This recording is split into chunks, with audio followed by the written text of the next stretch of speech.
This is 20-year-old Devon Howard. Devon is sitting in a cold interrogation room alongside his 3 co-accomplices due to their suspected involvement in the brutal shooting and murder of 27-year-old Andrew Janicek. Coincidentally, all 4 claim that they had no involvement in the crime whatsoever, and in fact don't seem to take the situation seriously at all.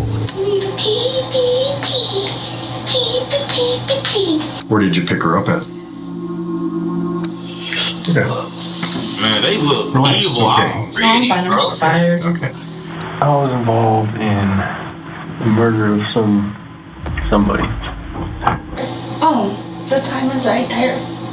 Wait, did he just tell the police he was involved in What the a murder? group doesn't realize at this time is that Andrew's murder was fully recorded on multiple security cameras and shows a man getting out of 19-year-old Alicia Valdez's car before killing Andrew. Even more disturbing is that the same vehicle would drive over Andrew's lifeless body before fleeing the scene. Wait, what? Alexis Ellis, a bystander at the scene, would hear the gunshot go off and rush over to Andrew to perform CPR while her friend Alyssa called 911. Nah, this is starting out 911, what heavy. is the address of the emergency? I don't know. I'm just at the corner. It's like Sheridan and 20th. Some guy just got shot, and they took off in a silver 2-door Pontiac, and he's on the ground. He's like face down. Did you see the person that shot him? Did you see the person with the gun? Alexis, answer my question. Did you see the person with the gun? She said it looked like a little Mexican dude. Okay, and it was just the one male in that vehicle, or did she see anyone else? He got into the passenger seat of the car. Okay, he's hit in the chest. He got bullets in the chest. We're flipping him over because he's not breathing. Unfortunately, Andrew would pass away within minutes. But why though? Like, Even more unsettling is that the same car model would be seen at a local gas station later that night, where everyone inside would happily buy snacks, joke, and laugh as if nothing had happened just hours prior. that's sick, The footage bro. inside the gas station would identify the occupants of the vehicle as 19-year-old Alicia Valdez, 20-year-old Alright. Caleb Vigil, I don't know what it is about that number, but it's like that number 19, man. It's like people at that age just go through a lot of them. I don't know, and man. 20-year-old Devon Howard Lopez. While painting these 3 out to be killers just based on their car make is clearly premature, it's enough evidence for police to file a warrant for the arrest of the 3 suspects so they can bring them in for questioning to try and determine if the bunch had any involvement in Andrew's death. What makes this case so interesting is the amount of blatant lies and misinformation that would come out during these interrogations. You would think that at least one of the suspects would feel guilty and confess, but everyone involved would fabricate their story and lie to lessen their perceived role in the crime. But at this point, the police have yet to apprehend any suspects. Their only lead is a lifeless body sprawled on the pavement and 2 shaken witnesses who made the 911 call. Police start by questioning Alexis, the witness who called the cops. Remember, this is an interview and not an interrogation, as currently Alexis is considered a witness rather than a suspect. But there is something suspicious about her that the detectives want to clarify.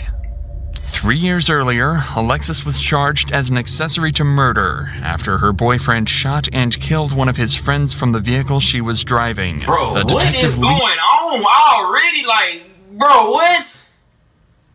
Like, oh my gosh, this Leading is the starting interview, off Nathan heavy. Vierdes would discover this information during a brief preparation period prior to the interview and is curious as to if maybe she had more to do with Andrew's murder than she was letting on. Bro, what's the odds?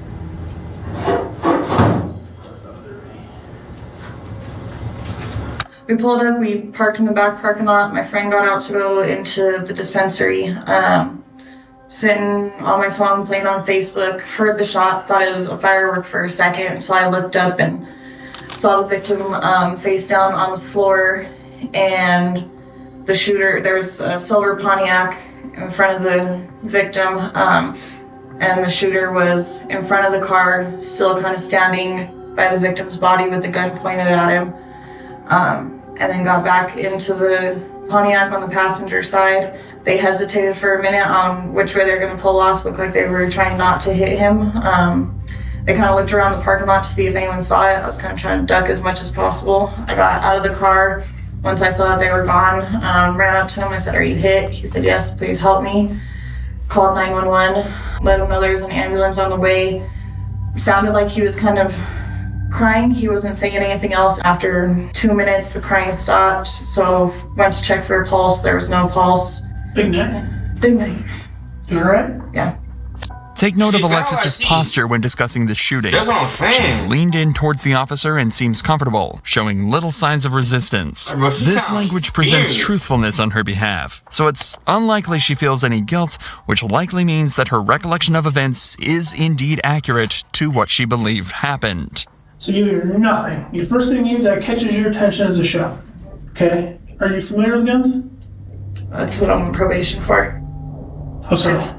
I was dating a guy for 3 weeks. He asked for a ride and shot and killed somebody at the King Soopers on Sheridan in Hampton in 2015. So you heard a gun go off. Yeah, he was 5 feet in front of me on that one too. Got some tremendous luck. Yeah, Did you get charged? yeah. Accessory to a crime, F4. How did all this make you feel?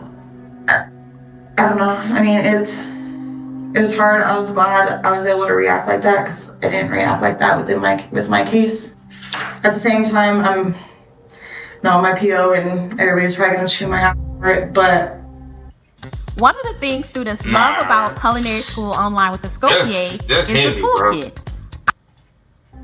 he didn't die alone. He knew somebody was there How trying to help him. did you cheer? Just being around it and being around the situation. Is it your fault? No.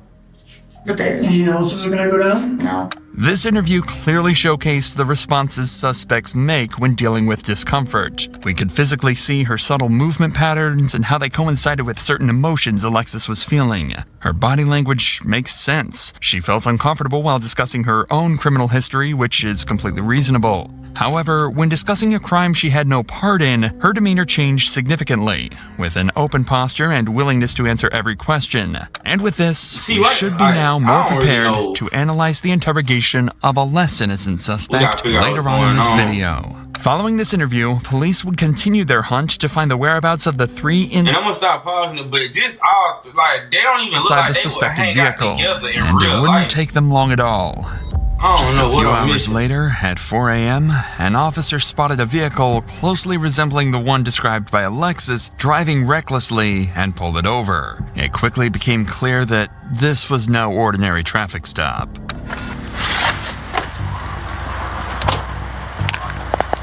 Hi, ma'am. Hi. Hey, Officer Lloyd Denver, please. You can't turn left there. Oh, I can't? No, it says there's a big sign up there that says "Do not turn left." That's just. Oh, And yeah. you don't have a front plate either. Is it up in the window? Yeah, because Okay. my thing is broken, so I got to get a new one to actually hold it. The bracket. Yeah. Gotcha. Okay. Do you have your license, registration, insurance, ma'am? There's those. Okay. There you go. Gracias. Alicia Valdez. Alicia, gotta have you step out for a second. Don't grab anything with you, okay? Just step on out for me. Yeah, put your hands behind your back. You got a warrant, okay? Why? Why do you have a warrant? You probably know that better than I do, but we're gonna do some research and tell you exactly what it is. Yeah, they put out a felony warrant out for you. A felony one. Yeah. Yep. Do you have anything on you I need to know about? I don't. Okay. All right. If you wanna watch them, I'll pat him down real quick. I'm just gonna set you down on the curb, okay? You just put your wallet on the top, man. I'll give it back to you in a sec here, okay? Go ahead and just put him right behind. You're not in trouble. You're not going to jail. You're not getting arrested right now. All right. Just gonna pat you down real quick, man. You can put your phone in your pocket. The same thing as your partner. You're not going to jail. You're not getting handcuffed. I'm just doing this for while you're gonna be sitting behind us, okay? Okay. Anything in your hood or in your pockets that you know about? No. Perfect. Okay. You go have a seat with him, okay? Is this your gold phone? Okay. They really just took a random guy life for no reason. As far as right now, that's what it looks At like. this very moment, the officer would discover a pistol inside the vehicle. Caleb had just stated there were no guns inside the vehicle just minutes earlier, so the officer quickly places Caleb under arrest so they can safely investigate this increasingly tense situation. Stand up, man. Stand up. Charles, behind your back. You're not gonna tell me there's a gun in the seat next to you? What? You weren't gonna tell me that you're gonna try to leave a gun on the seat when you left? That'd be nice to know, wouldn't it? Oh, and a pocket full of bullets. How about this? I'm about to get out of the car. Officer, I have a gun on me. Right? Man, they don't What's even. that? One more person? They're all hooked. Did you let him know that this is in the car? What is it? SCCY 9mm. All four would be arrested following the discovery of Caleb's pistol. However, throughout the entire process, Alicia, the owner of the car, would stay eerily optimistic, as if she hadn't yet connected the dots that her arrest was related to Andrew's murder. Just stay right there for a second. Yes, sir. Let's have a seat over here. Yeah, in this they black chair. laughing like it's funny, bro. Like, I really appreciate it. Now that the suspects have finally been secured, detectives would begin the process of individually interrogating all four suspects, with separate preparation and planning made for each interrogation in attempts to get as many differing stories and general information as possible. They would begin with Alicia Valdez, who was allegedly the driver of the vehicle. They sit her in an open room with a large TV to her left and a digital clock behind. This is drastically different from the cold, empty room seen earlier in this video. This is done purposefully. This room is meant to feel welcoming and open. The table creates a subconscious, comforting barrier between the suspect and the detectives, something that's absent in many more aggressive interrogations. I ain't even trying to The be like objective that. is to get Alicia to feel comfortable and willing to She speak to the built sloppy as detectives. hell. Remember, at this point, Alicia knows very little about what evidence the cops have. She has no idea that everything was recorded on CCTV.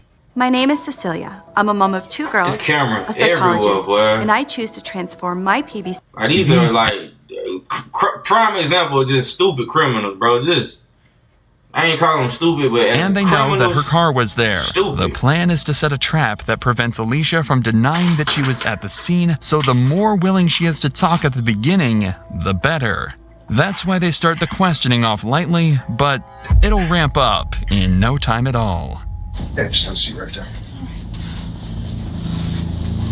Want some water? Oh, thank you. No? Okay. It's over here if you want it. Okay, thank you. You all right? Cold. Yeah. It was nice earlier. Yeah. The detectives offer her water to immediately try to appear friendly and form a bond. People are much more likely to tell a friend something than they are a stranger, so this is an extremely important step. You'll notice this friendly demeanor slowly fades and changes as the interrogation continues. And where do you live at? Right now, kind of a bit of everywhere. Okay. Where do you? In my car. In your car? Okay. Keep this fact in mind for later on in the interrogation, as the detectives will use it to prove she was at the scene later on. We're in the car with you today. It's your car, right? Mm-hmm. How long have you owned that car? I've had that car for, I believe, about 6 months. So 6 She months. ain't make about- no eye contact, man. Where did you get it? I bought it from a public auction down in Colorado Springs. Okay. Okay, so you have keys to the car. Mm-hmm. Have you given your keys to anybody else? No, the only ones that were there are the ones that were in the car. Okay, so when you bought the car, there was one set of keys? And then I had another maid, but they're together. They're on the same. Okay. This is a simple question, and it should have a definitive answer. Based on what she's just said, the fact that the only 2 keys are in her possession, there's no reason for her to be unsure who has access to the car. She's deflecting. So you say you've been kind of homeless here recently? Mm-hmm. You're living out of that car? Yeah. Yeah. Where else have you been staying? Sometimes with gentlemen in the green out there. Caleb? Mm-hmm. Okay, well, we'll talk about who else was in the car with you tonight? My boyfriend and another young woman I don't know. Who's your boyfriend? Devon's Where'd you meet him? mutual friends. Okay. If you haven't noticed already, Alicia is extremely nervous. We're 10 minutes into this interview, and her leg hasn't stopped bouncing up and down the entire time. Bro, She's also been moving around They just killed somebody less than 3 hours ago. She in her better chair be and nervous. avoiding eye contact while answering very simple And for what it questions. looked like, it was for no Even reason. without the evidence that they'd already collected beforehand, the detectives would likely already be convinced that she played a part in what happened. Now it's just about exploiting these weaknesses and extracting a confession using everything they know. And the process starts by establishing a timeline. Who are the other 2 people in the car? Caleb, I met him through mutual friends too. I haven't really known him that long. What about the girl? Do you know her name? I have no idea who she is. When did you meet her? Just tonight. Wow. Where did you pick her up at? I don't know, because I don't know Denver like that. Where were you at before you left to go pick this girl up? Kids. Was Devon there with you? Mm-hmm. So you were a few hours at Caleb's house, and then Caleb asked you to go pick this girl up, is that right? Mm-hmm. Okay. And you picked her up, and you were headed back to Caleb's house when the police stopped you. Like, have I got all that right? We were headed back, but I stopped at the 7-Eleven down the street. So Okay. I could Which 7-Eleven? get some drinks. The one off of Colfax and Ogden, I think. Okay. The detectives now have a story that Alicia is locked into, meaning that if anything she says contradicts this, they'll know she's lying, and they can use it to trap her to put on more pressure. Alicia, however, is playing a game of her own and trying her best to dodge questions and hide certain details from the cops, but she's fighting a losing battle, and the cops know it. How long have you been staying at Caleb's house? Not really a lot. I'm just trying to get a sense of like every other night, every night, you know, 5 nights a week. If you got a boyfriend, Just why an you idea. staying with another nigga? You feel me? Like you and your boyfriend staying with this nigga? Nights. 1 to 2 nights a week? What were you doing today before you went over to Caleb's house? Mainly just hanging out with my boyfriend. He's trying to keep me distracted off today. Well, because of the, that's, we all have stuff like that. I know. Yeah. Okay, so where were you hanging out at? Really just everywhere driving, Driving? but that was about it. Okay. There's DIY, and there's doing it. Nah, this girl ain't right. You feel me? She need to make better decisions. It's okay. No, I'm fine. I'm just tired. Okay. But Alicia is all too aware that the final thing they did last night is exactly what police want to know about, and she absolutely cannot bring it up. You stayed anywhere else since you come to Denver other than Caleb's or your car? I stayed at this one girl's house. I don't remember her name. Like I said, I met her through mutual friends. But those friends that I did meet her through, I'm no longer really in contact Okay, with. how long ago was that you stayed at her house? A week ago? A week or something Did ago.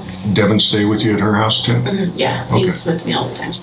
This is an extremely important statement. If they can confirm that either Devon or Alicia was at the scene of the crime, they'll be able to lock both of them into it. The detective immediately realizes the importance of this and forces her to double down on her statement. Now, has Devin been with you the entire time? Since you've been here in Denver? And since he stayed with you at her house? And he's been staying with you in your car or at Caleb's this whole time, up until tonight? Okay. So, has Devin been in the car with you every time you've been out in the car? I believe so, yes. Now, on top of the information from before, the detectives know that wherever her car was, both her and Devon had to have been there too. This is where the second stage of the interrogation begins. They're aware she's guilty, have an extremely detailed timeline of events, and know she's feeling evil teens think their murder is hilarious. extremely uncomfortable. Now, the plan is simple. They want her to give up as much information about the actual murder and the other suspects as possible, so they can easily implicate everyone else that's waiting for their interrogation. So the detectives take a short break. When they sit back down, they plan to switch gears completely. They're going to heavily apply the pressure and attempt to extract a full confession. Thank you for all this. It's pretty apparent to me you're being truthful about things. And it's also apparent that there's some stuff you don't want to talk about. But we've been sitting here talking for a while. I genuinely like you. I think you're a good kid. Well, to me, you're a kid. Well, I mean, I am a kid. Yeah, you're younger than my daughter. Okay. You're up here from the Springs. You've had some stuff in your life, but now you're up here in Denver hanging with these guys that you've got, some histories. Some rough history, not your kind of history, right? You're kind of out of your element up here, all right? I don't know that you got yourself into trouble, other than the people you're hanging with, but these other people have gotten you into a lot of trouble. Who? Caleb, for one. He got me in a lot of trouble. You just told me we'd spent a long time. Hold on, chat. You were very clear. I'm gonna move the camera so y'all can really see the subtitles and stuff like that. Cause I know that's important. I'll round it back a little bit. Got yourself I'm moving in it trouble, down so y'all can see the other than the subtitles. people you're hanging with. But these other people have gotten you into a lot of trouble. Who? Caleb, for one. He got me in a lot of trouble. You just told me we'd spent a long time. You were very clear that no one else has been driving your car for the last week. Okay? That you and Devon, or always together. You and Devon and Caleb have been in your car. There's a few random people you don't know, but even when those random people are in the car, you and Devon are in the car. And that's you staying with that? Pretty much. Okay. It's a common tactic to give a suspect an excuse for what they've done. In this case, the detective says he genuinely believes she's a good kid and has just been swept along in what's happened. It's likely he'll also tell her at some point soon that if she helps them out, they might be able to give her a much lighter sentence. It's also important to note that he's still trying to keep a friendly demeanor to her, and the reason for this hasn't changed. If he starts to get angry at her now, she might become closed off and refuse to tell them anything. If anything, he's even trying to seem fatherly, choosing to mention his daughter and calling her a kid, something that could even be a response to her saying her father passed away when she was younger. However, all of this is leading up to something. They're finally going to reveal why she's really there and exactly what they know. So, remember the day that it was raining? It was snowing? Real bad weather? That was Friday. That night, the night before all that snow and rain? Do you remember where you were that night? Say I could not tell you. Okay. Oh, so they. You remember being in a dark parking lot that night? I don't know. Okay, look at me. Your car is at the scene of a murder. Someone got out of your car, shot someone, and killed them. Got back into your car and drove away. You just told me that you were driving your car all week. You need to tell me the truth. And she didn't call amnesia that fast. She didn't call amnesia.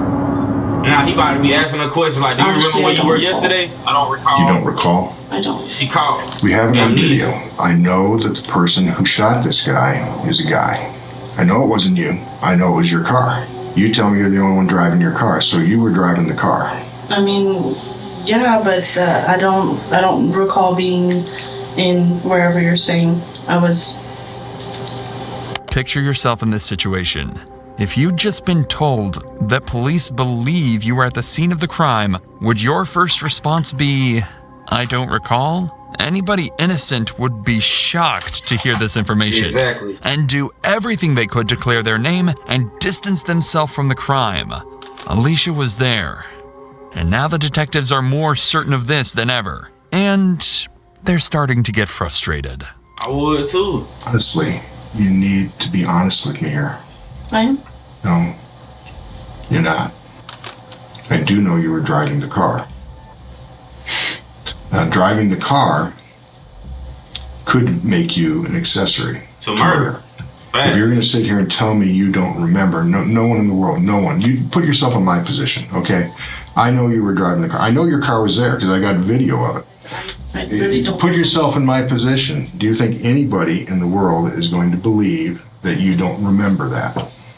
I don't know. I just, like I said, I drive everywhere. And yeah, you would have remembered this, though. This is a chilling line from the detective, and you can clearly see it almost startles Alicia. The sight of that man being shot will be burned into her mind, and being so clearly reminded of it would be jolting, to say the least. In fact, the detectives didn't even realize exactly how traumatizing it might have been until just moments later. Tonight, Caleb had a gun on him. Did you know he had a gun on him? No, because I don't just pat everybody down that comes in my car. Well, you know he owns a gun, right? You're staying at his place. You drive with him every day. Come on. Not every day. But... Well, I mean, so he probably carries a gun with him for protection. in the parts of town. Well, really, I don't really like seeing guns. I don't really like being around guns. But only because of what happened to my dad. Have you seen him with a gun before? Not really, no, because I don't pay attention. What happened to your dad with a gun? He was murdered. He was murdered? Yeah. And then you murdered somebody So else. this was probably pretty traumatic for you, seeing someone murdered with a gun. I did not see anybody being It happened right in front of your car. Like I said, I don't recall. Notice how quickly the detective hones in on her father's murder and how similar that may have been to this incident. He's looking for any opening to make her feel uncomfortable and guilty. And as horrible as it may sound, this is about as good as you can get. So the detectives take one last break to think about their final move and come back with the last and possibly most damning piece of evidence of all.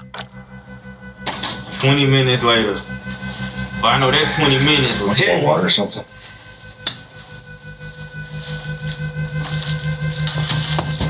You've been on the other side of this, haven't you? With your dad. You've been on the other side of this whole thing, haven't you? What does that mean? I mean, you got a family member murdered. So you've seen the other side of this. Well, not really. Not really. They let the man that did it go away. They did.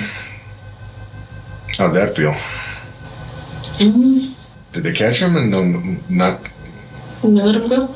I mean, the way I see it, it's less. Go ahead and live it. No, you know? that's not all right. You don't believe that. When you got stopped tonight, there was a gun in your car. Did you see the gun that they took out of your car? I didn't see it, no. You didn't see it, but they took a gun out of your car. It's on film. You saw it. Okay. That was the gun that was used to murder this man. And prove that too. That's an easy one. The gun that was in your car. You sure it was? Oh, I'm sure it was. Yes, I can prove that. That's easy. The bullet that we dug out of this man's chest at the autopsy came from that gun that just came out of your car. That's a fact too. Your car was in the parking lot where he was shot. Like, Chad, I'm gonna keep it playing, but just think about like these Tell folks. me, how did the gun ain't got that no murdered man remorse, get into fam. your car?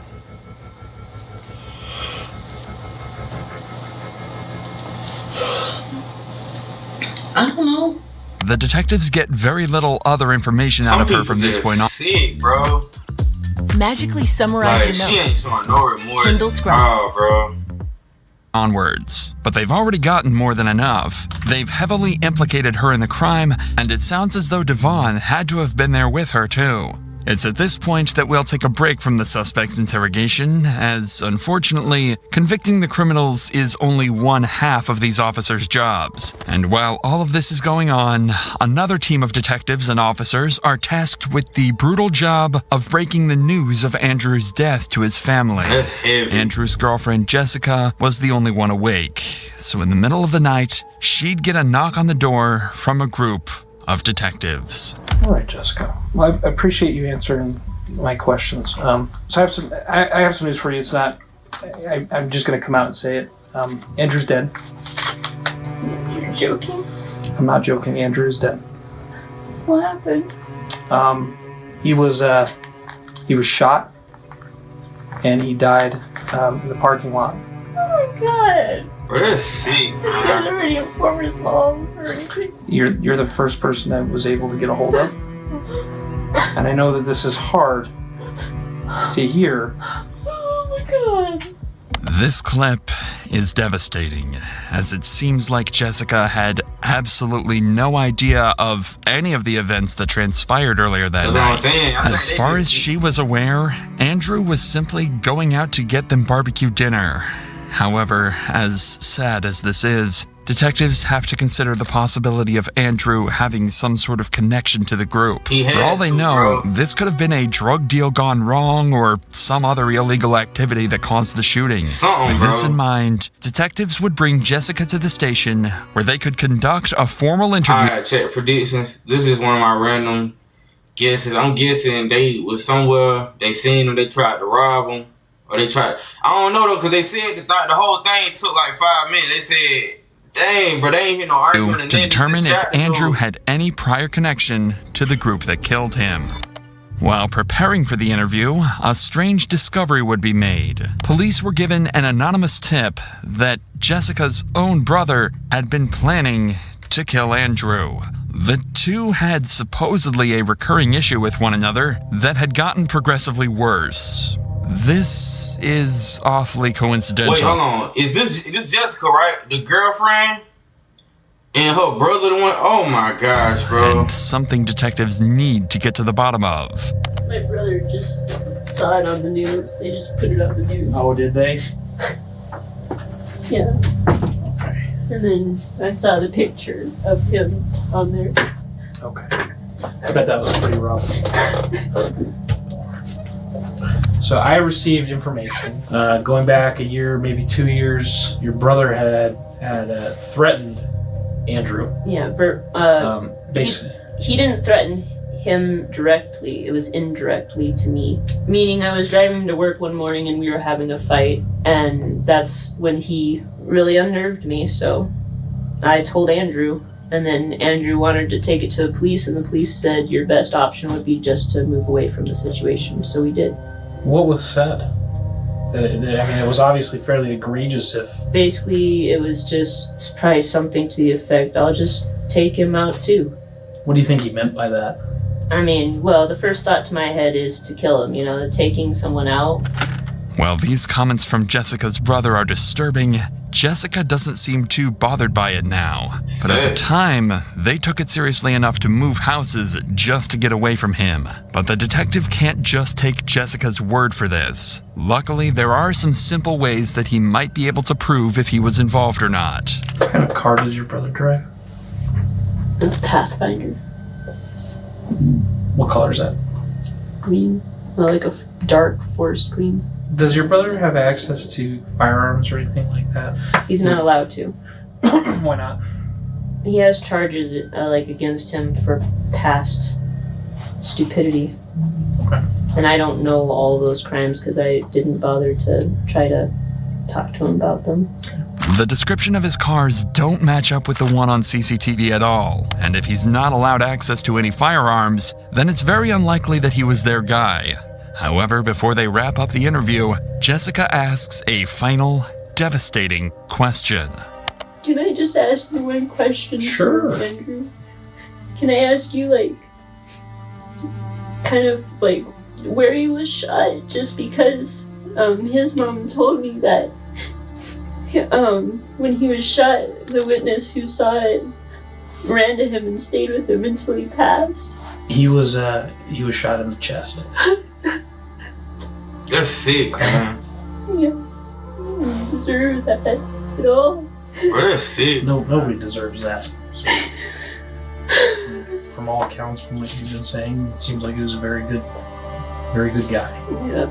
This question echoed in the detectives' heads for the rest of this case. It really seemed like Andrew was a nice, peaceful man who was brutally killed that night. Detectives would go on to interview Jessica's brother as well and managed to fully clear his name as a suspect. Caleb, Devon, and Alicia had no connection to Andrew.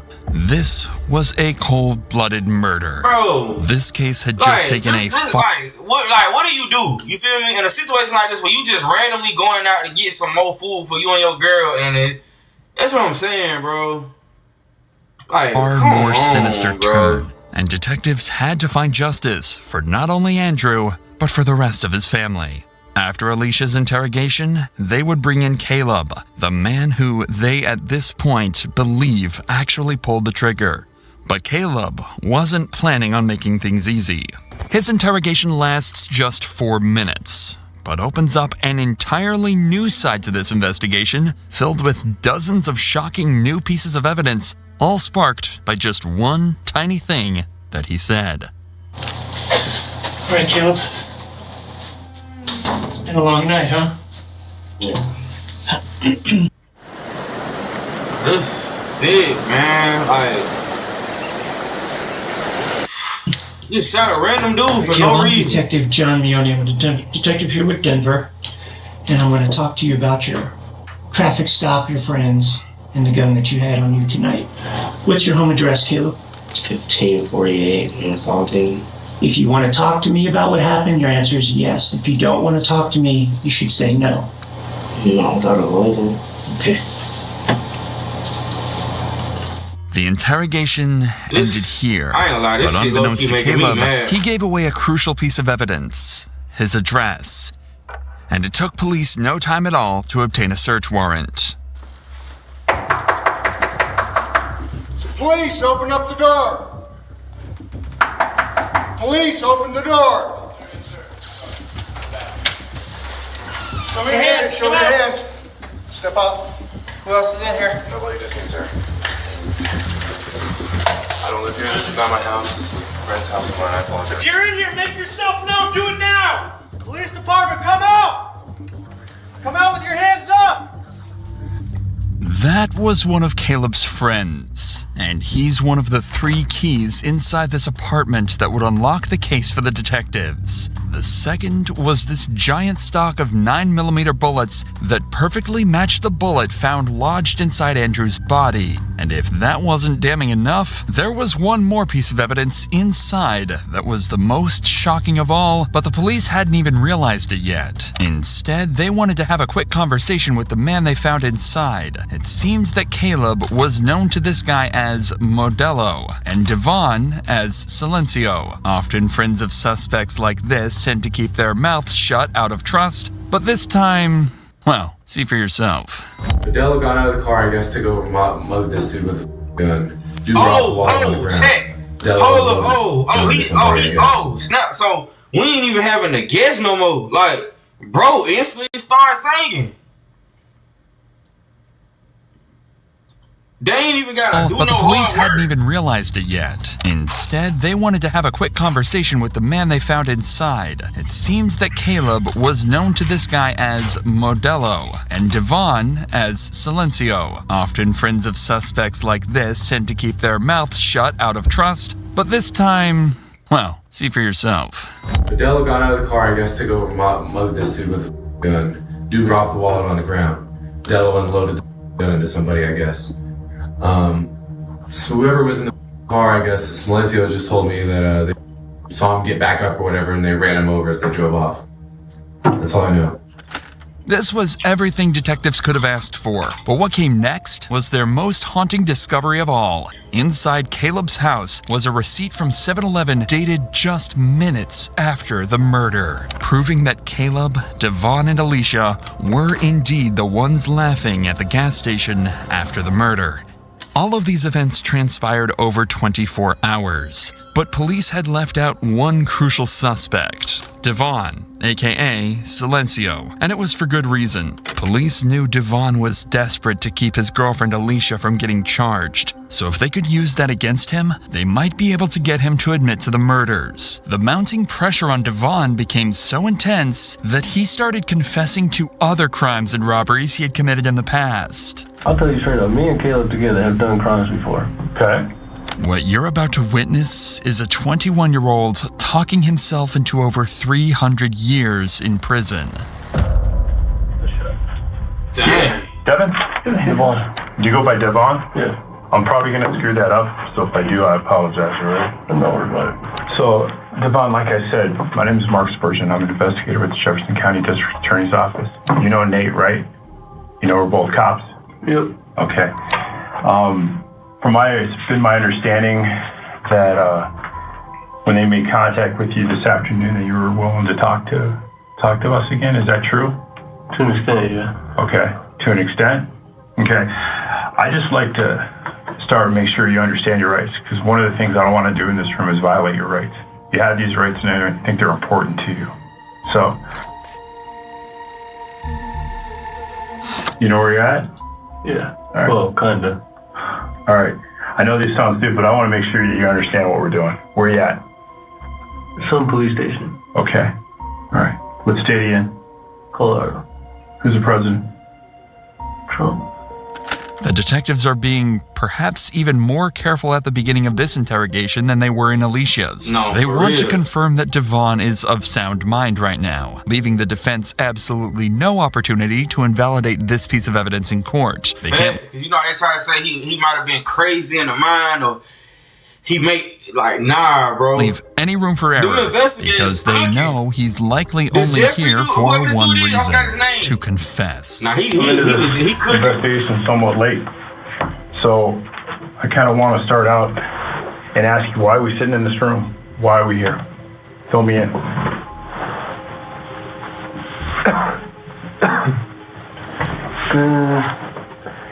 I was involved in the murder of somebody. Okay. That's why. That's why? So tell me about it. Because there's a reason that you want to talk about it, right? I just want to get my girl out of trouble because she had nothing to do with it. All right. Like I said, I come in late to this. Yeah. Who's your girl? Alicia Valdez. The detective's plan worked perfectly. He's here to tell the cops everything in hopes that he can maybe get his girlfriend out of trouble. But you can still clearly see how uncomfortable with this he is. As soon as he's asked why he's here, he goes from sitting perfectly still to dancing around in his chair, searching his pockets, and leaning back away from the detectives. It doesn't matter if he thinks this is the right thing to do, he still knows he's being checkmated, and he's about to sentence himself to a lifetime in jail. You want to get her out of trouble? Yeah. All right. She had nothing to do with it. She's not a criminal. She ain't even been to jail before till now. Okay. Was she there? Yeah, she didn't know anything was going to happen, though. She didn't have any hand in it at all. Okay. She was there, bro. You messed up when you said she was there. You feel me? And then you can't say she wasn't there. You feel me? But I just want to go ahead and let you know now. For all you girls out here who I ain't even gonna, let's say that for another video, man. Say that for another video. You know, you can figure out the rest. I'm sure you already have. Like I said, I'm coming into this new. I learned about this literally this morning. Mm-hmm. They asked me to come in and kind of assist. So that's what I'm doing. Do me a favor, walk me through. Because if you want to get her out of the situation she's in, I understand, I respect that. But I need to know what happened, so walk me through it. We were driving around, honestly, for nights, having fun. Drive around having fun? Yeah. We like to drive. It's fun. We listen to music. Then we had to pull into this parking lot. And then from there, I don't really feel like I need to speak on it. Why not? Because you guys already have pretty much everything figured out. You guys know she did not pull the trigger.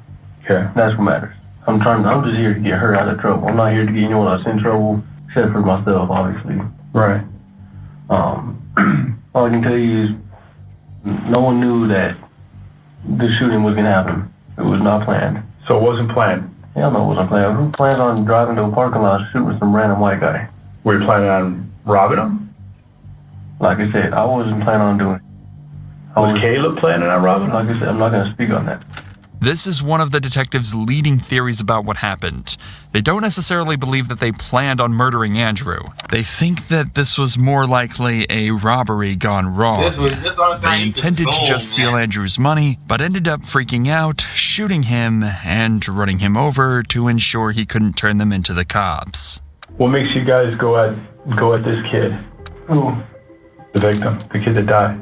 No, he's not a kid, he's 27. But right. He is to me. True. Well, like I said, I don't know. I wasn't planning on anything happening to him. I didn't know what was going to happen to this guy. Okay. So when something went off, I drove off. Okay. What happens? We need to know what happens. Well, everyone knows he got shot. Yeah, I know that. But I'm trying to figure out who shot him, and I need somebody to tell me that.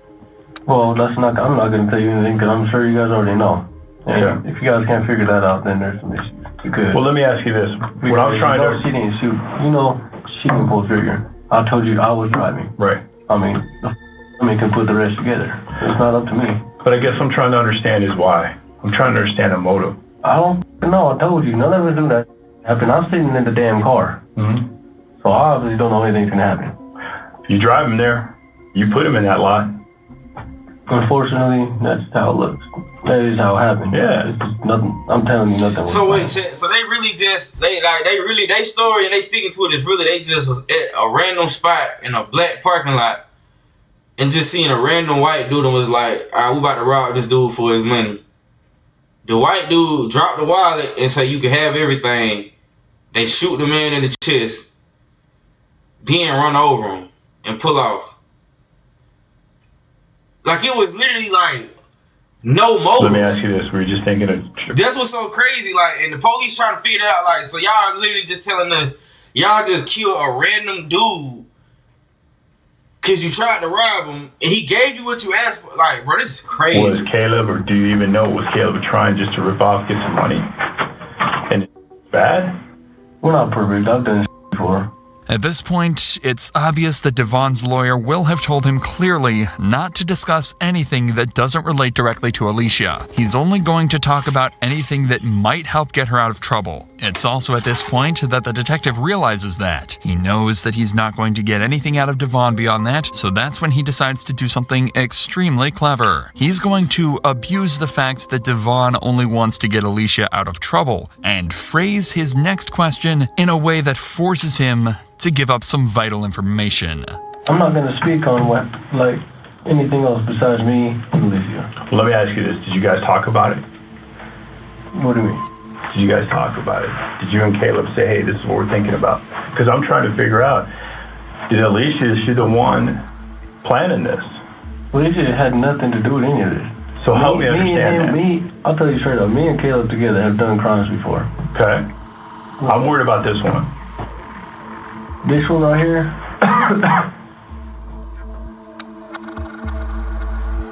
This is supposed to go like that. How was it supposed to go? Like I said, I don't see the need to get in all that. Yeah, cause y'all know y'all was fucked up, bro. At the end of the day, like, cause you think about, you say it wasn't supposed to go like that. Y'all after the dude for the while, allegedly. Say all this alleged. You feel me? They said, give me the wallet. They got proof that the man dropped his wallet on the ground. They still shot this dude in the chest, bro, and ran him over as they was pulling off. And he was trying to get a girl out of trouble. I'm telling you right now, I know for a fact in a situation like this, the girl was driving. Because if any situation happens where the dude get out the car to try to rob somebody, and it's still going a little friction, another guy gotta be on standby and get out and help. If we can explain her role, and there's only two people that can explain her role, you and Caleb. Facts. Caleb ain't talking to us. Without us understanding the specifics of how this went down, and if her involvement or what her involvement was in that, with some explanation that we can go back to a DA and say, hey, this is what's going on, this person was honest, she didn't know it was going to go down. But I've got to know that, but I've got to understand how it got planned then. You understand? I have to have some type of specifics to try to sell that. If you want to try to help her, help her. Put simply, if Devon wants to get Alicia out of trouble and prove she didn't plan the murder, he'll have to tell them exactly who did, solving the case for them on the spot. He's been checkmated, because no matter what story he tells them from this point out, they've got the evidence to... Here's what it's like to go to school for firearms, technology, and gunsmithing. Sonoran Desert Institute's online programs cover that lost their son. Prove or... But this dude they just killed somebody in cold blood, bro. Randomly. Like, I'm sorry to act like, nah, that's not it though, bro. And I don't feel no remorse for this dude trying to, you feel me, save his girl, bro. Like, that's sick, man. Disprove it. Their entire plan was just to get him to talk, and that's exactly what they've done. Now, it's finally time they heard the truth. That's why I'm irritated about this, because I don't know this fool nothing about him. Did you see the confrontation go down between Caleb and this guy? It looked like the white dude was attacking the person, honestly, but I saw the end of it right before the dude got shot. Do you remember when you say the white dude was attacking the other guy, right? Could you describe it to me? It looked like they were squared up and the white dude was rushing the other guy. Let me ask you, if I stood up, would you show me? If I stood up and I'm the white dude, would you show me? Or let me be the shooter, you be the white dude. Would you do that? Yeah. So I understand it? Give me the visual. So if you're the other dude, the white dude... So I'm the other guy, right? The white dude's on the bend like this, and he looked like he was squared up, started running toward him. Okay, what's this guy doing? Running backwards, and that's when I heard a gunshot. All right, do you remember... Stand up again for me. So how close are they? Come to me. They're probably about this, maybe a little further. Okay. And then that's when I heard a gunshot go off, and the white dude rushing him. So the right dude's closing that gap? Yeah. So do they ever get right on top of each other? No. So there's always a distance? Yeah. It's always about both their arms distance. So All right. Both are armed. Okay. Did the white dude have anything in his hand? I couldn't see. I saw the last interview. I wasn't really looking for details. I was kind of confused on what was going on. Okay. All right. This guy, not the white dude, the other guy. Hands together, hands apart. He's kind of like, well, he was standing like this, trying to tell the dude to back up. Okay. And that's when the white dude kept rushing. I'm assuming maybe he tried to reach for the gun. I don't know. Okay. But that's when the shot goes Was the off. gun in the right hand then? I can't remember. Okay. But he had one hand up and the other hand back. Yeah. Is that right? Yeah. Okay. Getting a suspect to act out an incident is a great way of proving they actually knew what happened. They may be able to match the movements to the CCTV footage or witness accounts, and a defense team will have a hard time arguing that anything here could be misinterpreted. From what Devon is saying, it seems as though there was a struggle between Caleb and Andrew, where the shooter approached Andrew, who quickly tried to defend himself. It's becoming increasingly obvious that this was intended to be a robbery, but when Andrew tried to fight back, it turned into a murder in the blink of an eye. So when these guys are in your windshield, are they across from each other? Like you're looking at the sides of each other? They're like this. The position kind of like this. Would you draw for me? The white dude, I can't draw, but the white dude's standing. They're both standing. The white dude's closer to me. They're kind of like this. All right, so you're the driver, right? You know what's sad? It's like when it's time to explain this to the police, these dudes have the worst memory. White dude, the worst story detailing type stuff. I'm gonna keep letting it play. play. Car? Yeah, kind of. All right, so if you're looking, are you looking at his back? You're looking at his side. Looking at his front. You damn near feel like you was there. Yeah, Well, I'm like, bro, I don't even feel like I'm there. I don't even know what the fuck you saying right now. I'm kidding. Where's that? You at me? Where's the other guy? Like, he's just saying a bunch of random shit. It don't even matter. But it's a little more this way, and I'm a little more back. So this way? Yeah. What are you seeing of this guy, his front? I'm not paying attention to him. I'm paying attention to this guy. Okay. And you think you see him kind of rush? No, he did rush. Okay. So he rushes, but not to the point where they're on top of each other. No, they didn't get it. They didn't get it. The other person was backpedaling. Okay, so this person's moving back, arm up. They've been Bro, it's like backpedaling all the time. 5 minutes That's into when this the video. shot Like, goes is they gonna find out what the fuck happened? Tell me where Caleb's arms are at. How's he at? Like, off. I'm not even saying it was him. Again, it sounds as though as soon as Andrew realized he was being robbed, he started to go on the offensive, forcing Caleb backwards. According to Devon, he then tried rushing Caleb, which scared Caleb into shooting him. They're slowly closing in on the truth here, but not quite there yet, which is why they're still trying to play some tricks on Devon to try and get everything out of him. Story. They thought that white dude, just a random little little sweet white dude. And Andrew was about to walk on like, but I ain't scared of that gun. If I get a hold of you, I'm gonna whoop your ass. You feel me? And that little soft fat little short nigga shot him. That's all that happened. Nigga soft, man. Devon hasn't admitted that the shooter was Caleb, but notice how the bro, detectives are without a gun, consistently he naming need to him be as the old, shooter bro, I throughout the swear. story. They're trying Without to get a gun, Devon he to need go to be along with regular it and bitches, agree bro. or Like, getting accidentally bitched on admit the it daily with himself, no but he's gun, not bro. slipping up. However, the detectives are relentless and don't stop trying for another hour of tireless interrogation. shot this dude It's for no then reason. that Devon finally makes a mistake. Fuck, this video goes on. What else you guys talk about? You and her. Oh, I can't remember all that. Like you said, it's not shit. I just need to work on memorizing. No, that'd be care about it. That'd be a emotional conversation. Not really. I mean, like, don't get me wrong. I mean, I don't know the dude, so I mean, it's fucked up that this would die. Cause I don't know him. I don't know who he is, what kind of person he is, or any of that. But it didn't really strike me emotionally, cause I don't have that many emotions for this. I used to do much. So like. I chose Wix What's more for worse my than business you just because of shooting a its random massive dude? scope for functionality. Yeah, they did shit to you. What's worse than that? You feel me? Cause the only couple things that come to my mind is to let me know, like, bro, that ain't even then. You should be telling the motherfucking private, like, you shouldn't be telling nobody of law enforcement no shit like that, bro. Really, I mean, I don't really have many emotions about it except for I'm pissed that he's in jail for it. I'm pissed that he died, of course, because I don't know the guy. I'm always pissed about that. Was Caleb pissed? Was Caleb pissed? Yeah. He just shot somebody. Imagine you're in this position. You're trying to hide the fact that your friend shot an innocent man. But the detectives have been taking that fact for granted for the past 2 hours. They've been using his name, asking questions about details, and refusing to accept the fact that it might not have been him. Eventually, you would internalize this idea and forget that you even need to lie. That's what just happened here. And it's why Devon barely even realizes that he's just confirmed that Caleb was in fact the shooter. Of course, there were mountains of evidence against him anyway, but now they have it straight from the source, and a conviction will be easy. The detectives now only have one last question. Was this really an accident? Or had they planned this out as a murder from minute one? Remember what he said?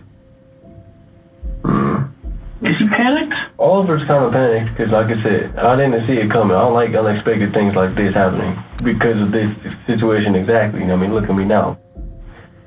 In here for accessory to murder. I didn't see it coming. I mean, if I do something, it's going to be planned out and it's going to get done correctly, so I'm not in this situation. That's why I was kind of pissed and I was panicked because I didn't see this about to happen. So let me ask you this. If this is your deal, and this is your plan, you say you're planning the robbery, you've done it. We've already talked about that. I'm not asking when, dates, when. If this is you're doing, it's not going to be random like this. It's going to be planned out. Well, yeah, and it's not being a random person usually. So what Caleb or this other person we're calling did pretty amateur hour, right? Huh? It's pretty amateur. What, was this happening? Yeah. Yeah, well, like I said, it wasn't even planned. So, I mean, you can't even... I don't even think amateur would be the right word, just random. It wasn't supposed to happen. 98% of the time I rob somebody, it's not random people, which is why I'm bro, you are sitting in here talking to the police and telling them, bro, most of the time when I rob somebody, that shit is planned. You feel me? And then you done already told them, bro, I done shit way worse than killing somebody, just a random guy, like, bro. Of this whole situation, because I don't know who the hell this guy was. Need help, bro. Said, but the news always makes any white dude who dies look like a peach. So I don't know. But that's why we take all this, because I don't know this food and nothing about him. Devon's main point ended up being that if he had planned the murder, then they simply wouldn't have caught him. So it had to have been a spur-of-the-moment decision. But the detectives didn't buy it. And in fact, this approach actually made things exponentially worse for Devon. The interrogation ended shortly after, but the detectives decided Devon's main point ended up being... And it's not being a random person usually. So what Caleb or this other person we're calling did pretty amateur hour, right? Huh? Pretty amateur. What, was this happening? Yeah. Yeah, well, like I said, it wasn't even planned. So, I mean, you can't even... I don't even think amateur would be the right word, just random. It wasn't supposed to happen. 98% of the time I rob somebody, it's not random people, which is why I'm irritated about this whole situation, because I don't know who the hell this guy was. Bro, this dude is retarded, bro. Always makes any white dude who dies look like a peach. So, I don't know. But that's why I'm irritated about this, because I don't know this food and nothing about him. Devon's main point ended up being that if he had planned the murder, then they simply wouldn't have caught him. So it had to have been a spur-of-the-moment decision. But the detectives didn't buy it. And in fact, this approach actually made things exponentially worse for Devon. The interrogation ended shortly after, but the detectives decided to do some further research into these other robberies. They ended up connecting him and Caleb to multiple other serious incidents, including the robbery of a cell phone store the very next day, and an incident where they fired shots into a pregnant woman's home. It was clear that they had been planning multiple robberies and were using Caleb's gun as a method of intimidation to make money. As you could imagine, this didn't look good in court for any of them. Devon received the highest sentence. He was found guilty on 18 counts, including first-degree murder, attempted murder, aggravated robbery, and aggravated intimidation of a witness. He was sentenced to life in prison plus 207. Oh shit! 79 years plus a day, bro. Caleb also received a similar sentence of life plus 118 years. Damn! They were shooting up churches and shit that ain't even getting us. To be that guy that spare you the bad news, chat. Niggas out here who doing, you know what I'm saying, inappropriate things to kids who ain't even getting this. Hey, what did the fourth passenger in the car, Eternity Lopez, was also interrogated, but was found to be completely uninvolved. Yeah, I was about to say, like, they ain't even, I don't even remember them interrogating her ass. But possibly worst of all for Devon, his efforts in the interrogation room failed to even help Alicia get off any lighter. She was also found guilty in the murder of Andrew Janicek and was sentenced to life in prison without the possibility of parole.